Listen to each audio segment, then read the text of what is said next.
And you can hear. Spoiler talk. Are you guys ready? What do you want to talk The about? first thing I have to say is if my man fell down the stairs one more time. That was hilarious. I can't That was so cope. funny. I was like, nah. That was Nah. that was definitely meant to be comedic. Really? Like, for sure. Because I was getting so frustrated. I'm like, he's got to be dead by now. That's Why do they keep making him fall? Another flight. Yeah. And then he got all the way to the bottom and I was like, and now he's got to go back up. Yeah. And then he fell again and you're like, no, not again. I loved it though. I loved it because of a couple of things. It was proving this point of his will of needing to get there. Well, he gave up. He was about to. Until Donnie Yen's character, Kane, showed up and was like, I need you to get up. We need to get up there. Mm-hmm. So in that regard, it's like, all right, cool. And they made their way back up. That scene was fucking sick. I loved that scene. Any scene that Kane was in. Oh. So you're not familiar, but Donnie Yen played a blind Jedi in The Force Awakens. Right. And, not Force Awakens, in Rogue One. And he was essentially doing what he did in this movie, but with a staff. And he was blind. And it was like, what? So I love that they still use him as a blind character in this. It's such a unique concept. Yeah. But he had so much sauce to him. He was stupid. Yeah. All his scenes were so stupid. Yeah. Yeah. He was incredible. Yeah. Because you never seen Ip Man. No. So Ip Man is the teacher of Bruce Lee. And he plays Ip Man. Right. So in that, he is insane. Yeah. Insane. Yeah, you can see his skills are just... Oh, yeah. Like, what the... Yeah. Yeah. Yeah, he's crazy. So I loved all the scenes he was in. Mm-hmm. The first scene when you see him when he's eating in the kitchen and he's just eating by himself. He's just eating while everyone's fighting, killing each other. I'm just gonna have some... It's so food good. right now. I love that. All right, so go back to beginning. Yep. How did it start? I forgot. It starts. I'm trying to remember. They were in the desert. Remember, because he shot him. The head guy. The new one. Yeah. Because he was new. Yeah, he was new. Yeah. Shot him. Then Continental, kabam. Yeah, blew up. Gone. And then they killed the concierge. I was so sad when that happened. I loved him as a character. Yeah, he's great. I think, like... R.I.P., by the way, because he actually died in real life. So, during the press run, no. I haven't looked into, what actually it was.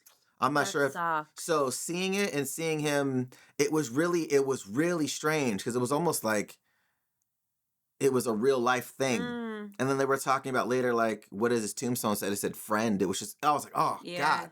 It was just very, very hard to digest, I think. That's another thing about this movie that I found an interesting take on John Wick's character is that he values friendship. Yeah. How much he values friendship. He could have shot multiple of people. Yeah. He didn't shoot the guy that the nobody, when he could have been shooting him. Mm-hmm. He saved his life. He saved his dog. Well, because his dog got killed.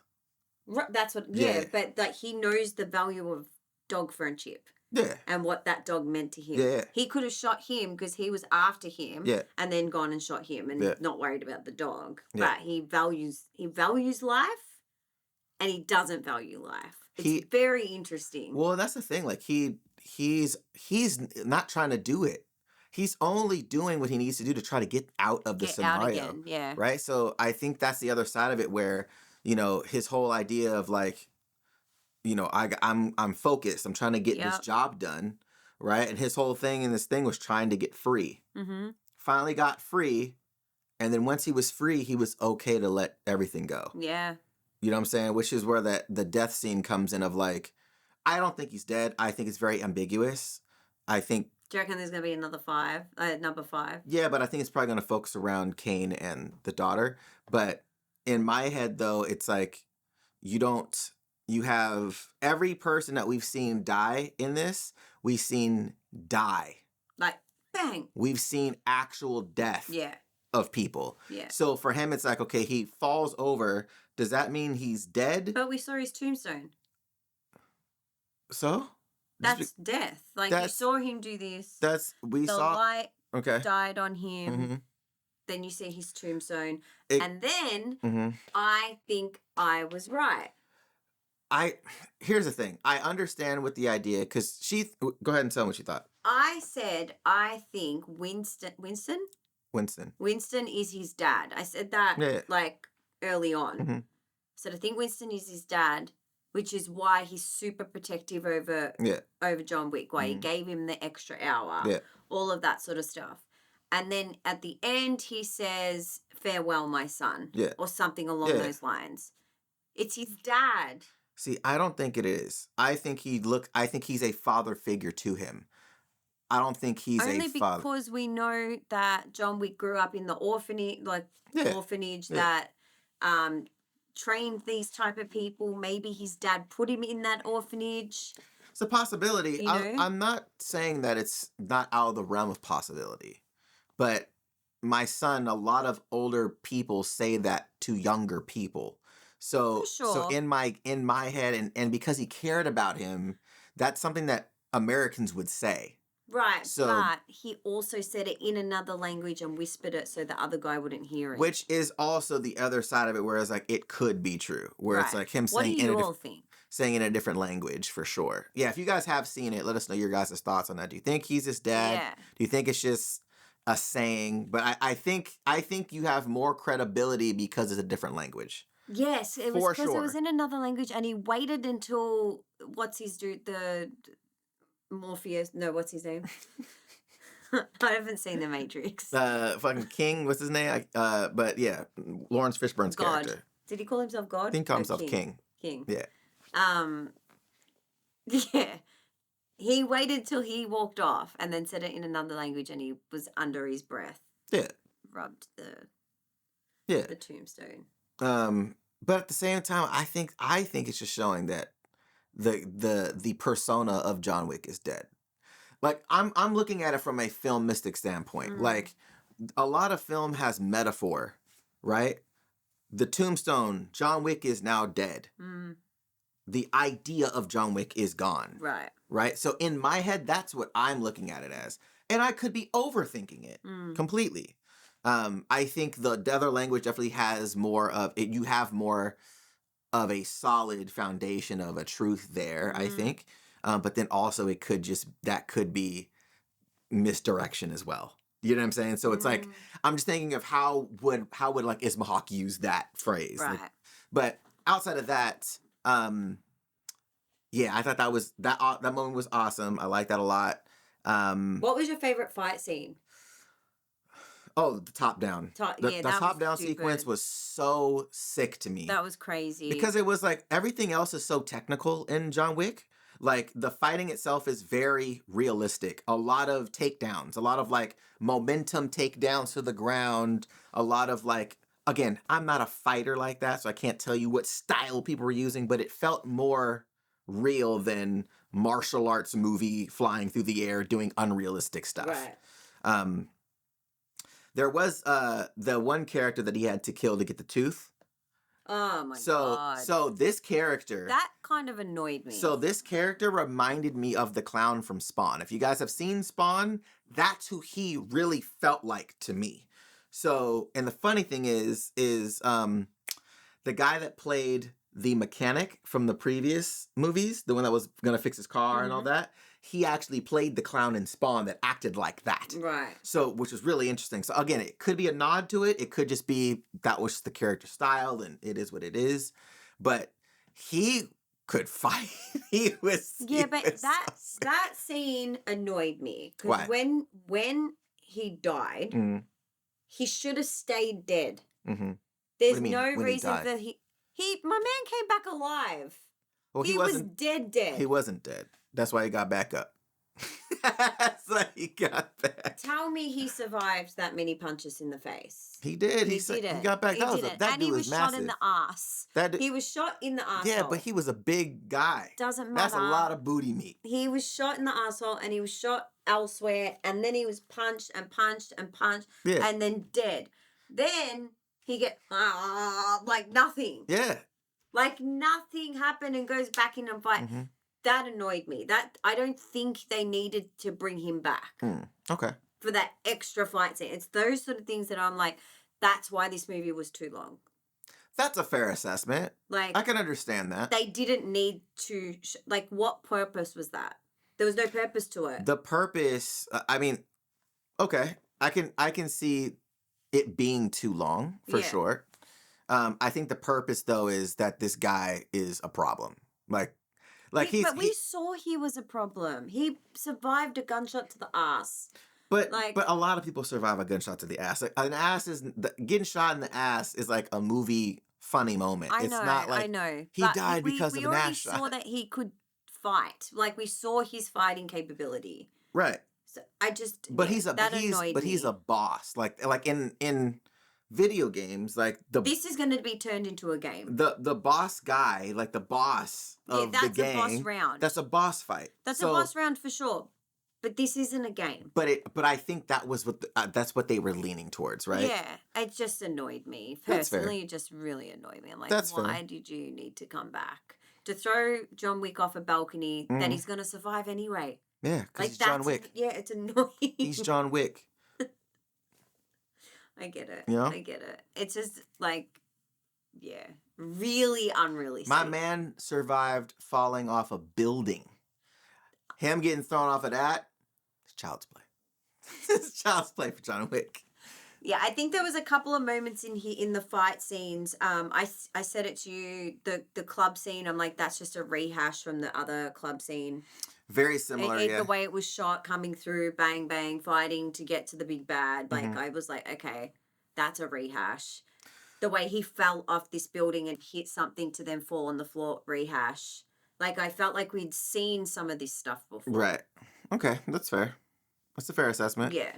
I was like, and maybe it's because I just watched everything this week. No. Everything is super fresh in my head. I think in that regard, it's just showcasing this man's will.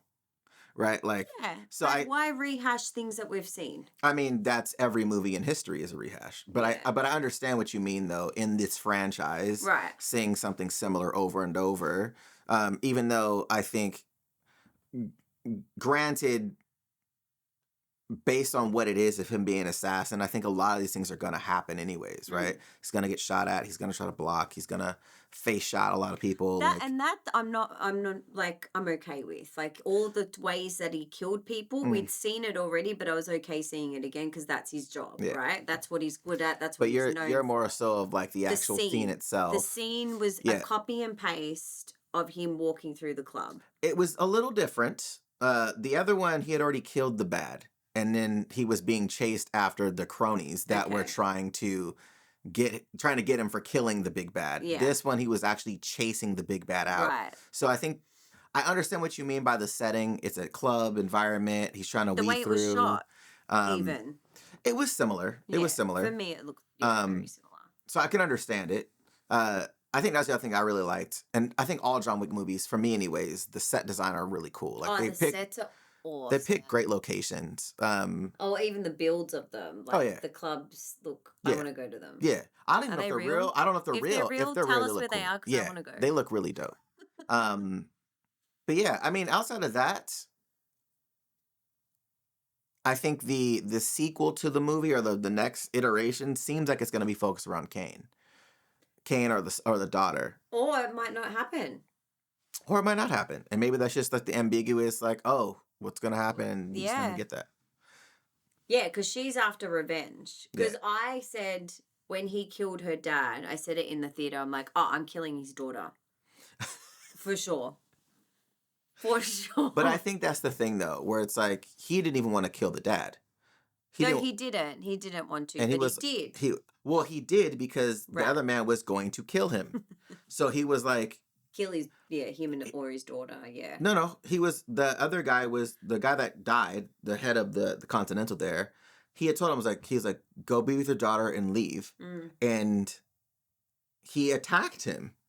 He turned around, he blocked it, he was on the stairs, and then he kept attacking him, so he stabbed him. He didn't want to kill him. But he was just like, look, man. And then when she was about to do something, he was like, don't do it. Like, I'm not trying to kill you too. Just go live. Yeah, because he was trying to save John Wick. Yeah, exactly. So it's one of those things of like, who are you saving, your daughter or John Wick? Yeah, like, because that's, you put her in a compromising situation then. For sure. Like, yeah. So I want to see where that goes. Hopefully, if not, I'm okay with it. I'm okay with the ambiguity about what happens. I don't need a sequel. Another one, yeah. But if this is how the series ends, I'm happy. So good with it. Yeah, I like knowing that there's a clear ending of someone died. Great. Yeah. We don't need him to come back. Yeah. Like, I get it. He's John Wick. He doesn't die. But he died. I mean, and I hope he stays dead. And I think if it does end there, I'll be perfectly fine with that ending. Yeah. If he does come back, I'm also okay with that as well. John Wick is one of those OP characters that I just like seeing. I like them. Yeah. But you're dead, my guy. You're not coming back. I don't think they need to bring him back. I don't know. Bring out a game instead. Like, make some money off that and make it, part 1, 2, 3, 4. Make a game out of it. It would be a cool game. Yeah, I think I want to see a show, though. I want to see a show about the Continental. That's what I want to see. Oh, like a series? Like a series of assassins but not John Wick, about the Continental. Just about the Continental and stuff. That would be so dope. I would love a series on the Continental. Yeah. That's the type of shows I love. Yeah. Like, because I love true, like, crime and mysteries and stuff like that. So the idea of the Continental is awesome to me. Yeah. Like, that whole world is like, oh, this is interesting. It's just like you hear that ding and you're like, oh, they're on safe ground. Yeah, like, exactly. Yeah. That's cool. Yeah. Like, the elevator music, it's like... Yeah. I don't know. It's just such a cool concept. Yeah. The world that they built for this was really cool. Yeah, I agree. Random. Like... Yeah. Funny bits. Yeah. I like It's random, but it's I think because everything is taken so seriously, like, you believe it more. Yeah. Where it's like, oh, these are the rules of what goes on here, and I like that. I love that they all follow the rules, because usually criminals have rules and they don't follow them. But so the fact that these guys follow the rules... Yeah. I mean, they follow their own type of code. Like, sometimes, even in real life, there's been many examples of, like, the crews in Melbourne did not follow rules. I mean, but then here's the thing, where it's like you have certain people in the States that don't follow rules and they get touched up. Like, you're somebody going to somebody else's city and you're not checking in, that's you breaking rules. Like, there's certain rules. Yeah. I'm not in that world, so we wouldn't know what the rules are. Right. Right? But I can almost assure you that when you're in these types of underground worlds, that there is a particular code that you have to abide by. Right. But a lot of them are criminals and they'll do anything to not abide by even their own rules. All of them are criminals. Yeah. It's just, it's one of those things that there still may be a code. We just don't know what they are. Yeah, that's true. Because we're not there. We're not them. You know what I mean? Nowhere near. So, but guys, let us know your thoughts. John Wick, Chapter 4. Have you seen it? And do you think John is dead? Do you think he's dead? Do you think he's alive? Is there going to be a sequel? And what did you rate it? Yeah. And are you a movie head like Adonis, or are you like me and not? Yeah. Like, just a casual movie viewer? I'd like to know that as well, so I can compare the ratings, because, yeah, let us know. And again, if you guys want to catch some other content we will be having on this channel, make sure you guys hit that subscribe button, hit the notification bell so you don't miss it, and we'll catch you guys later.